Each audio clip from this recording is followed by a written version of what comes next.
ফলহারিণী অমাবস্যা। আর এই দিন ভুলেও খাবেন না এই একটি খাবার, নতুবা আপনারা আজীবন রোগে ভুগবেন, চলে মরবেন। হ্যাঁ বন্ধুরা, আপনাদের মাথা চাপড়ানো ছাড়া আর কিছুই বাকি থাকবে না। কারণ বন্ধুরা, এর ফলে সংসারে চরম ভয়ঙ্কর দারিদ্রতা নেমে আসবে। তাই আজ আমি আমার এই ভিডিওটির মাধ্যমে এমন কিছু কিছু খাবারের কথা আপনাদেরকে জানিয়ে দেব, ফলহারিণী অমাবস্যার দিন ভুলেও খাবেন না। বন্ধুরা, এই ভিডিওটি সম্পূর্ণ দেখার পর আপনারা নিজেরাও বুঝতে পারবেন যে এই খাবারগুলি খাওয়ার ফলে জীবন একেবারে তছনছ হয়ে যেতে পারে। তাই বন্ধুরা, আপনারা আপনাদের জীবনে যদি চতুর্দিক থেকে সমস্যাকে টেনে আনতে না চান, যদি নিজের হাতে নিজের সংসারকে ভাঙতে না চান, তাই আজ আমি আমার এই ভিডিওটির মাধ্যমে যে যে খাবারগুলি উল্লেখ করব, সেই সব খাবারগুলি ভুলেও মুখে তুলবেন না। বন্ধুরা, আপনারা যদি ধর্মকে মানেন, যদি ভগবান বা ঈশ্বরের প্রতি বিশ্বাস রাখেন, তাহলে এই খাবারগুলি ভুল করেও মুখে তুলবেন না। আর যদি আপনার এই সবের প্রতি বিশ্বাস না থেকে থাকে, তাহলে আপনি এই খাবারগুলি খাদ্য হিসাবে গ্রহণ করতে পারেন। তবে আমি আপনাদের 100% গ্যারেন্টি দিয়ে এটুকু বলতে পারি, ফলহারিণী অমাবস্যার দিন যে সকল ব্যক্তি এই খাবারগুলি গ্রহণ করবে, সেই সকল ব্যক্তিরা সারা বছর রোগে ভুগবেন এবং জ্বলে মরবেন। তাই এই প্রসঙ্গে বিস্তারিত জানার আগে আপনাদের বলে রাখি, আপনি যদি আমাদের এই চ্যানেলে নতুন হয়ে থাকেন, তাহলে চ্যানেলটি অবশ্যই সাবস্ক্রাইব করুন এবং পাশে থাকা নোটিফিকেশন বেল আইকনটি ক্লিক করুন। কারণ আমি বিভিন্ন প্রকার তন্ত্র মন্ত্র, বশীকরণ, টোটকা, বাস্তু টিপস, জ্যোতিষশাস্ত্র, পুজো আরাধনা এবং ব্ল্যাক ম্যাজিক করা নিয়ে নিত্য নতুন ভিডিও আপলোড করে থাকি, যা প্রয়োগ করার মাধ্যমে আপনার জীবনে থাকা সকল প্রকার সমস্যার সমাধান হয়ে যাবে। চলুন এইবার মূল আলোচনায় প্রবেশ করা যাক। তবে এই মূল আলোচনায় প্রবেশ করার আগে আপনারা যদি মাতা কামাখ্যা দেবীর আশীর্বাদ ও কৃপা প্রাপ্ত করতে চান, তাহলে জয় মাতা কামাখ্যা দেবীর জয় লিখে কমেন্ট করবেন। দেখবেন মাতা কামাখ্যা দেবীর আশীর্বাদ ও কৃপা দৃষ্টি আপনাদের সঙ্গের সাথে থাকবে। বন্ধুরা, আপনারা প্রত্যেকেই জানি যে পূর্ণিমা বলুন বা অমাবস্যা কিংবা একাদশী, এই তিথিগুলি আমাদের জীবনের জন্য কতটা গুরুত্বপূর্ণ। আর এই যে জ্যৈষ্ঠ মাসের ফলহারিণী অমাবস্যা, এটা আমাদের জীবনে অত্যন্ত গুরুত্বপূর্ণ। কারণ বন্ধুরা, আপনাদের প্রত্যেকের জীবনের কর্মফল এই দিন মা আমাদের প্রদান করে থাকেন। তাই এই ফলহারিণী অমাবস্যার একটি বিশেষ গুরুত্ব ও মাহাত্ম্য রয়েছে। তাই বন্ধুরা, এই সময়ের মধ্যে আপনারা ভুল করেও এই খাবারগুলিকে মুখে তুলবেন না। কারণ এই দিন মাতা ফলহারিণীর পূজা পাঠ করা হয়। আর দেবী ফলহারিণী মা কালীর একটি বিশেষ রূপ। আর এই দিন মা তার ভক্তদের সমস্ত কর্ম, সেটি সুকর্ম হোক বা কুকর্ম, সমস্ত কর্ম হরণ করে শুভ ফল প্রদান করে থাকেন। তাই এই অমাবস্যাকে মনস্কামনা পূর্তির অমাবস্যাও বলা হয়। তাই বন্ধুরা, আপনারা যতটা নিষ্ঠা, ভক্তি, শ্রদ্ধা সহকারে মাকে বিশ্বাস করবেন, মায়ের পূজা আরাধনা করবেন এবং আপনার মনের সমস্ত জিজ্ঞাসা, আপনার মান অভিমান, আপনার আবদার, আপনার ইচ্ছা, আপনার মনস্কামনা, সমস্ত কিছুই আপনারা মায়ের কাছে ব্যক্ত করবেন এবং মায়ের প্রতি ভরসা রাখবেন। তবেই কিন্তু আপনাদের সমস্ত মনস্কামনা খুব দ্রুততার সঙ্গে পূর্ণ হবে। তাই বন্ধুরা, ফলহারিণী অমাবস্যার দিন এই একটি ফল অবশ্যই দান করুন। তাহলে মায়ের আশীর্বাদ ও কৃপায় আপনি রাজা হয়ে যাবেন। হ্যাঁ বন্ধুরা, আপনারা একেবারে ঠিকই শুনছেন। কারণ মায়ের আশীর্বাদে আপনারা জীবনে সুখ শান্তি পাবেন, সেই সঙ্গে অর্থ আসবে চুম্বকের মতো। তাই আপনারা যদি আপনাদের অর্থভাগ্যকে পরিবর্তন করতে চান, তাহলে ফলহারিণী অমাবস্যার দিন এই একটি ফল অবশ্যই দান করুন। বন্ধুরা, সনাতন ধর্মে এই ফলহারিণী অমাবস্যার দিনটিকে একটি অত্যন্ত গুরুত্বপূর্ণ দিন হিসাবে গণ্য করা হয়েছে। বন্ধুরা, বলা হয় এই দিন যদি আপনারা মা কালীকে কোনো উপায়ে সন্তুষ্ট করতে পারেন, তাহলে আপনারা আপনাদের জীবনে থাকা অভীষ্ট লক্ষ্যে মা কালী পৌঁছাতে স্বয়ং সাহায্য করেন। বন্ধুরা, আমরা যে প্রতিনিয়ত কর্ম করে যাই, সেই সমস্ত কর্মসমূহের ফল প্রদান করে থাকেন দেবী কালিকা। আর মানুষ কর্ম করলে সেই কর্মের সুকর্ম ও কুকর্ম দুটোই সৃষ্টি হয়। তাই এই ফলহারিণী অমাবস্যার দিন মা কালী স্বয়ং ভক্তদের সুকর্মের জন্য আশীর্বাদ প্রদান করেন। আবার অন্যদিকে সন্তানের কুকর্মের জন্য অশুভ ফলের প্রভাব থেকে তিনি আবার এই দিন সন্তানদের মুক্ত করেন। তাই এই বিশেষ দিনেই যদি মা কালীকে একবার সন্তুষ্ট করতে পারেন তাহলে তিনি ভক্তের সার্বিক কল্যাণ করেন।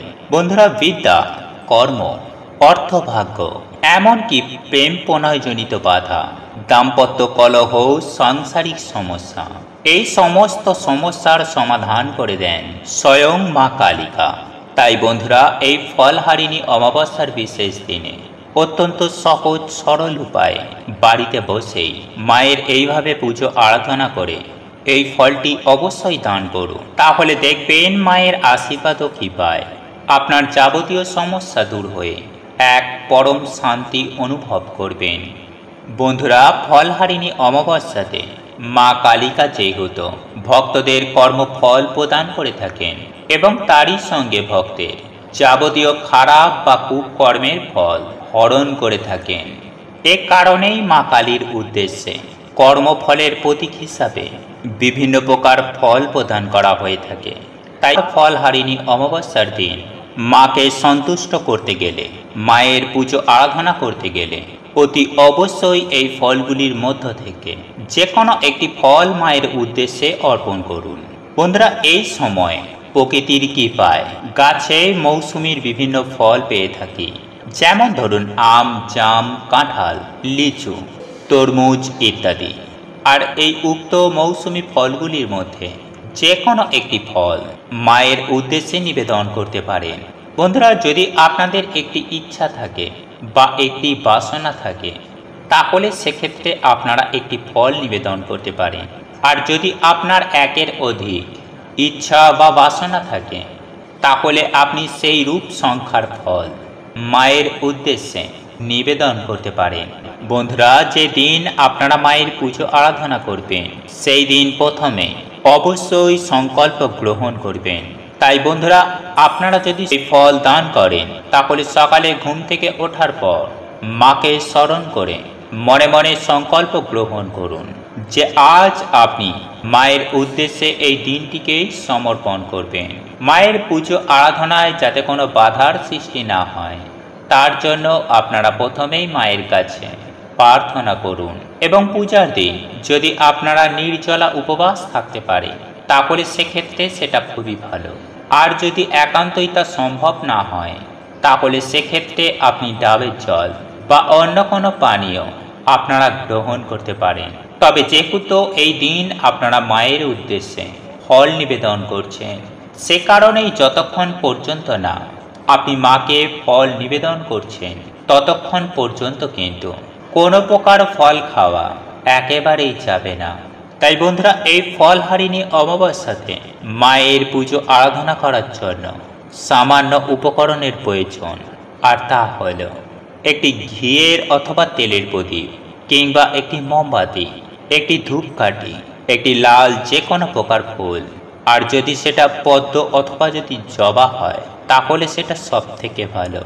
এবং এরই সঙ্গে যে কোনো এক প্রকার মৌসুমি ফল এবং সামান্য মিষ্ট জাতীয় দ্রব্য, সেটা হতে পারে সন্দেশ, এমনকি বাতাসাও আপনি দিতে পারেন। এবং সর্বশেষে একটি কাঁচা টাকা, সেটি 1 টাকা, 5 টাকা বা 10 টাকার একটি কয়েনও হতে পারে।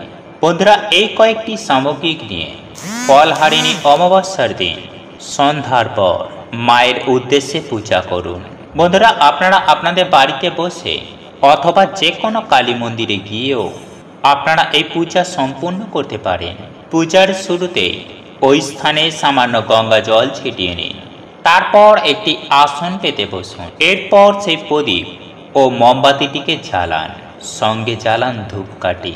তারপর মাকে মনে মনে স্মরণ করে মায়ের উদ্দেশ্যে সেই লাল ফুলটি মায়ের রাঙা চরণে আপনারা নিবেদন করুন। প্রয়োজনে আপনারা মাকে একটি লাল ফুলের মালাও পরাতে পারেন। এরপর আপনি যে ফলটি সংগ্রহ করেছেন সেটি মায়ের চরণতলে রেখে দিন এবং তারপর মনে মনে আপনার অভীষ্ট ইচ্ছাটি মায়ের উদ্দেশ্যে ব্যক্ত করুন। হ্যাঁ বন্ধুরা, মায়ের কাছে আপনারা মনে মনে প্রার্থনা করুন তিনি যেন আপনার এই লক্ষ্যটি পূরণ করতে সাহায্য করেন, তিনি যেন আপনার সকল যাবতীয় সমস্যার সমাধান করে দেন। তবে এখানে একটি বিষয় অবশ্যই মনে রাখবেন যে কোনো একটি প্রার্থনার জন্য বা ইচ্ছার জন্য একটি সম্পূর্ণ গোটা ফল নিবেদন করবেন। আর যদি আপনার 3টি ইচ্ছা থাকে তাহলে সেক্ষেত্রে 3টি গোটা ফল আপনারা নিবেদন করবেন। বন্ধুরা, এইভাবে প্রার্থনা সম্পূর্ণ হয়ে যাবার পর মায়ের উদ্দেশ্যে এইবার আরতি প্রদান করুন এবং সর্বশেষে উক্ত স্থানে বসেই মাকে মনে মনে কিছুক্ষণ স্মরণ করুন। বন্ধুরা, যে নৈবেদ্য এবং ফল আপনারা মায়ের উদ্দেশ্যে নিবেদন করেছিলেন পূজার পর তা সকলের উদ্দেশ্যে আপনারা বিতরণ করে দিন। আর মায়ের কাছে মনে মনে প্রার্থনা করুন, হেই জগৎ জননী, সকলের কল্যাণ করো তুমি। বন্ধুরা, এই ফলহারিণী অমাবস্যার দিন এইরূপ নিষ্ঠা ও ভক্তির সঙ্গে যদি মায়ের আরাধনা করতে পারে তাহলে নিশ্চিত রূপেই আপনার জীবনে থাকা সমস্ত প্রকার দুঃখ কষ্ট জ্বালা যন্ত্রণা বিপদ আপদ অশান্তি দুর্ভোগ অর্থকষ্ট এমনকি রোগ ব্যাধিও মায়ের কৃপায় তা সুনিশ্চিতভাবে দূর হয়ে যাবেই যাবে। তবে আমি আপনাদেরকে একটি বিষয় জানিয়ে রাখতে চাই যে আপনি যদি শাস্ত্রে বিশ্বাসী হন তবেই এই বিষয়গুলি মেনে চলবেন, নতুবা এই বিষয়গুলি মানা না মানা সম্পূর্ণ আপনাদের ওপরে নির্ভর করছে। কিন্তু আমি আপনাদেরকে ব্যক্তিগতভাবে বলবো যে সমস্ত বিষয়গুলি আমাদের ক্ষতি সাধন করে না, উল্টে পরোক্ষে ভালো ফল দান করে, অবশ্যই সেই বিষয়গুলি আমাদের প্রত্যেকেরই মেনে চলার প্রয়োজন রয়েছে। কারণ বন্ধুরা, আমরা আপনারা প্রত্যেকেই জানি যে আচারে লক্ষ্মী বিচারে পণ্ডিত, তাই আপনাকে ধর্মকর্মে লিপ্ত হতে হবে।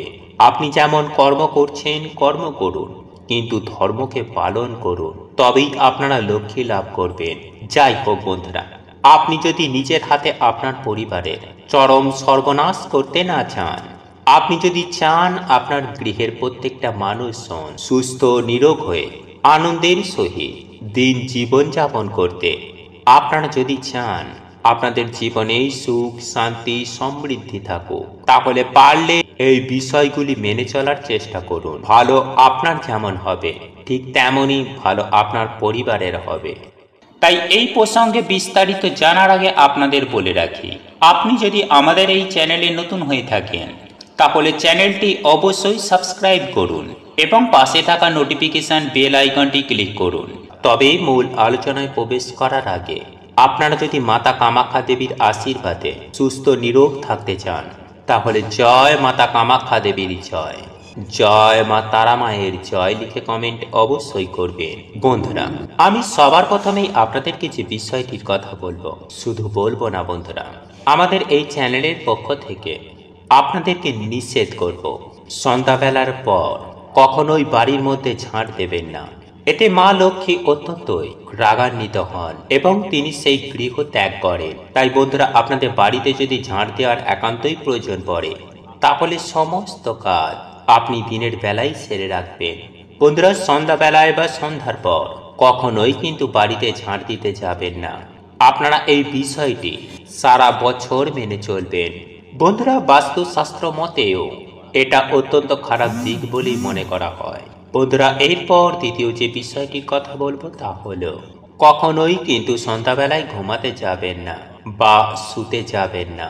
বন্ধুরা, যদি আপনি অসুস্থ হন বা গর্ভবতী হন তাহলে সেক্ষেত্রে কোনো অসুবিধা নেই, কিন্তু যদি আপনার শরীর ঠিক থাকে বা আপনার শরীরে যদি কোনো ধরনের সমস্যা না থাকে তাহলে কখনোই এই সমস্ত দিনে সন্ধ্যাবেলায় শোবেন না বা ঘুমাবেন না। বন্ধুরা, শাস্ত্র মতে এই সমস্ত শুভ দিনে সন্ধ্যাবেলায় ঘুমানো বা সন্ধ্যাবেলায় শুয়ে থাকা এটা অত্যন্ত খারাপ একটি অভ্যাস। এই কাজটি করার ফলে মানুষের ভাগ্য একেবারে ঘুমিয়ে যায়, যার ফলে আপনাদের গৃহেই সদা সর্বদাই নেগেটিভ এনার্জি যেমন বৃদ্ধি পাবে, ঠিক তেমনি চতুর্দিক থেকে চরম ভয়ঙ্কর দারিদ্রতার মধ্যে জড়িয়ে পড়বেন। বন্ধুরা, এরপর তৃতীয় যে বিষয়টির কথা আপনাদেরকে জানিয়ে দেব সেটি ভুলেও কখনো করতে যাবেন না, আর তা হলো বন্ধুরা, এর অমাবস্যার রাতে এমন কোনো স্থানে যাবেন না, বিশেষ করে সন্ধ্যাবেলায়, রাতের বেলায়, এই সমস্ত দিনে যেখানে যেখানে বেশ কয়েকটি রাস্তার মিলন হতে পারে, সেটি 3 মাথার রাস্তা নতুবা 4 মাথার রাস্তা। বন্ধুরা, এই যে বিভিন্ন 3টি বা 4টি রাস্তার যে মিলন স্থল, সেই রকম স্থানে কিন্তু আপনি কখনোই যাবেন না, বিশেষ করে এই অমাবস্যার সময়। কারণ বন্ধুরা, শাস্ত্র মতে মনে করা হয় যে এই সমস্ত রাস্তার যে মোড়, সেখানে অশুভ শক্তি বিরাজ করে। তাই ভুলেও এই সমস্ত রাস্তার মোড়গুলিতে যাবেন না। আর খুবই যদি যাবার প্রয়োজন পড়ে, তাহলে সেক্ষেত্রে এই সমস্ত রাস্তার মিলনস্থলে দাঁড়াবেন না। বন্ধুরা, আপনার যাবার প্রয়োজন থাকলে তৎক্ষণাৎ ওই মোড় থেকে অন্য রাস্তায় চলে যাবেন। বন্ধুরা, রাস্তার সংযোগস্থলের মোড়ে কখনোই দাঁড়ানোর চেষ্টা করবেন না। বন্ধুরা, এরপর পঞ্চম যে বিষয়টির কথা বলবো তা হলো, সন্ধ্যার পর থেকে আপনি কখনোই কোনো শ্মশান বা কোনো কবরস্থান কিংবা নোংরা অপরিষ্কার পরিচ্ছন্ন স্থানে কিংবা নির্জন কোনো ফাঁকা স্থানে কখনোই একা একা যাবেন না। কারণ বন্ধুরা, এই সমস্ত জায়গায় এই সময়ে যাওয়া শাস্ত্র মতে অত্যন্ত খারাপ বলেই বিবেচিত করা হয়।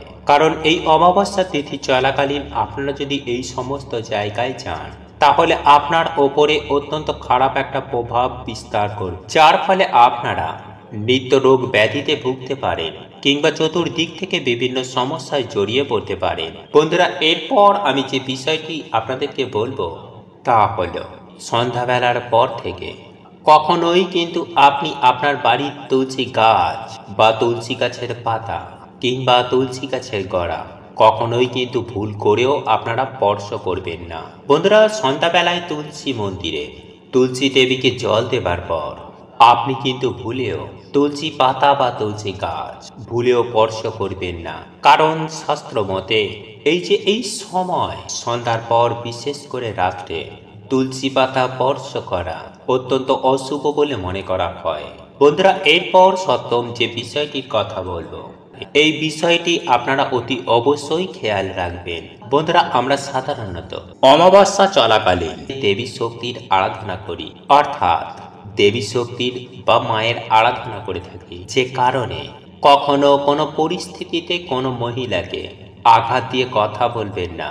হ্যাঁ বন্ধুরা, কোনো মহিলাকে আঘাত করবেন না, অপমান করবেন না। বন্ধুরা, কোনো মহিলার চোখের জল যাতে না পড়ে, সেই দিকটা অতি অবশ্যই খেয়াল রাখবেন। আর যদি আপনি এই সমস্ত কিছু না করেন, তাহলে আপনি সুনিশ্চিতভাবে ধরে রাখুন, আপনার গৃহে মা লক্ষ্মী কখনোই অবস্থান করবেন না। সদা সর্বদাই দুর্ভাগ্য, দারিদ্রতা আপনার গৃহে বিরাজ করবে।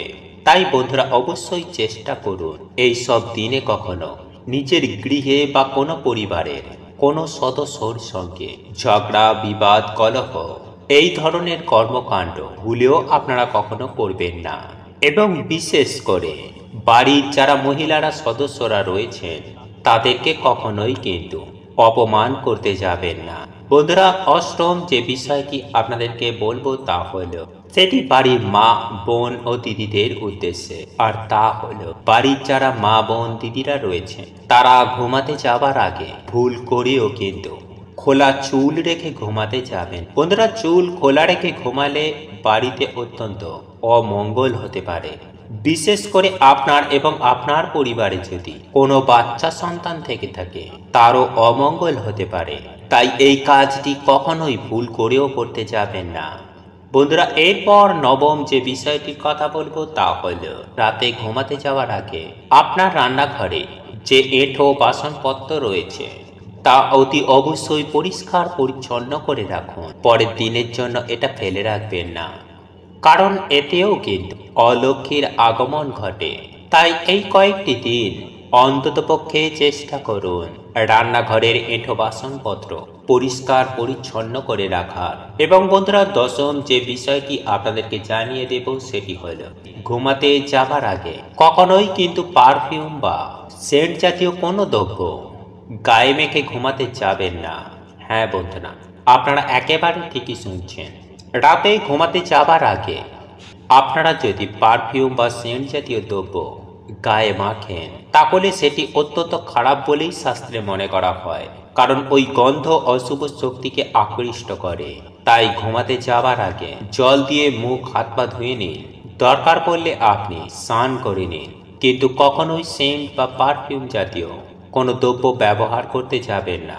এবং বন্ধুরা, সর্বশেষ আমি আপনাদেরকে যে বিষয়টির কথা, ফলহারিণী অমাবস্যার দিন কোন কোন খাবারগুলি খাওয়া আমাদের একদমই অনুচিত, শাস্ত্র মতে বিশেষ করে কোন কোন খাবারগুলি খেলে আমাদের জীবনে একেবারে অধঃপতন নেমে আসবে, সেটা সব বিস্তারে জেনে রাখো। কারণ এই ফলহারিণী অমাবস্যা আমাদের আপনাদের প্রত্যেকের কাছে অত্যন্ত গুরুত্বপূর্ণ। তাই এই ফলহারিণী অমাবস্যা তিথিটিকে হালকাভাবে মোটেও নেবেন না। এবং আপনার পক্ষে যদি সম্ভব হয়ে থাকে তাহলে আপনারা এই অমাবস্যা তিথিটিকে পালন করুন। আর এই অমাবস্যা তিথি চলাকালীন অনেকেই এই সব খাবারগুলো খেয়ে থাকে, কিন্তু তাদের ক্ষেত্রে দেখা যায় কম বেশি সমস্যা হয়। তারা জেনে অথবা না জেনে এই সব দিনগুলিতে, অর্থাৎ এই রকম পবিত্রতম অমাবস্যার দিনে বিভিন্ন প্রকারের আহার গ্রহণ করে থাকে, যার ফলে তাদের জীবনে সমস্যা কিন্তু দিন প্রতিদিন তিলে তিলে বাড়তে থাকে। তাই তারা কঠোর অক্লান্ত পরিশ্রম করার পরেও তারা কখনো আর্থিক দিক থেকে জীবনে আয় উন্নতি কিছুই করতে পারে না। সেই সব ব্যক্তিদের সংসারে সদা সর্বদাই অভাব অনটন দারিদ্রতা লেগেই থাকে। তাই কোনোভাবে এই ফলহারিণী অমাবস্যা তিথি চলাকালীন আমার বক্তব্য অনুযায়ী আপনারা এই খাবারগুলি ভুলেও গ্রহণ করবেন না। তবে অবশ্যই আপনারা নিরামিষ আহার গ্রহণ করবেন। তবে এমন কিছু কিছু জিনিস আছে যে জিনিসগুলি আপনারা ভুলেও করবেন না। বন্ধুরা, নিরামিষ আহার গ্রহণ করলেও সেই জিনিসগুলি একেবারে গ্রহণ করা যাবে না। তাই আজ আমি আপনাদেরকে সবার প্রথমেই যে খাবারটির কথা বলবো তা হলো আমিষ আহারের মধ্যে মাছ, মাংস, ডিম আপনারা ভুলেও এই দিন গ্রহণ করবেন না। বন্ধুরা, এই পবিত্রতম দিনে আপনারা যদি মাছ, মাংস, ডিম গ্রহণ করে থাকেন বা খাদ্য হিসাবে যদি খেয়ে থাকেন, তাহলে আপনাদের অধঃপতন হবে সুনিশ্চিত। কারণ শাস্ত্রে স্পষ্ট করে উল্লেখ করা হয়েছে যে ফলহারিণী অমাবস্যার দিন এই সকল খাদ্যগুলি গ্রহণ করলে আপনাদের জীবনে অধঃপতন নেমে আসতে বাধ্য। তাই অতি অবশ্যই যত্ন সহকারে অমাবস্যা তিথিটি পালন করুন। এরপর বলবো, কোনোভাবে আপনারা কেক জাতীয় কোনো খাবার গ্রহণ করবেন না। কারণ বন্ধুরা, আপনারা হয়তো জানেন না যে কেকের মধ্যে ডিম ব্যবহার করা হয়ে থাকে। তাই আপনারা যদি কেক জাতীয় কোনো খাবার গ্রহণ করে থাকেন, তাহলে আপনার এই অমাবস্যা ব্রতটি একেবারে নষ্ট হয়ে যাবে। তাই কোনোভাবে কোনো রকম ডিম দেওয়া কেক আপনারা গ্রহণ করবেন না। এবং সর্বশেষ তৃতীয় যে খাবারটির কথা বলবো, আর তা হলো আপনারা এই পবিত্রতম দিনে মুসুরির ডাল খেতে পারবেন না। তবে সর্বোপরি যদি আপনারা অন্ন গ্রহণ করেন, অর্থাৎ আপনারা যদি ভাত খান, তাহলে আপনাদের এই অমাবস্যা তিথিটি পালন করা হবে না। তাই আপনাদেরকে এই অমাবস্যা তিথি চলাকালীন রুটি, লুচি, পরোটা এই ধরনের খাবার খেতে হবে। কোনোভাবেই ভাত, মুড়ি অথবা চিঁড়ে এই জাতীয় খাদ্যদ্রব্য আপনারা এই অমাবস্যা তিথি চলাকালীন গ্রহণ করবেন না। বন্ধুরা, যারা এই দিন ভাত গ্রহণ করবে তাদের কিন্তু এই ব্রতটি সম্পূর্ণ হবে না। তাই সুপ্রিয় দর্শক বন্ধুরা, আপনারা যদি এই বিষয়গুলি খাওয়া দাওয়ার প্রতি মেনে চলতে পারেন, তাহলে আপনাদের জীবনে সুখ শান্তি বজায় থাকবে। কারণ এই বিষয়গুলি বহু প্রাচীন কাল থেকে অনেক মানুষ মেনে আসছে, তারা উপকৃতও হয়েছেন এবং এখনো অনেক মানুষ এই বিষয়গুলি মেনে চলেন, তারাও অত্যন্ত উপকৃত হন। আপনিও মেনে চলুন, আপনিও উপকৃত হবেন।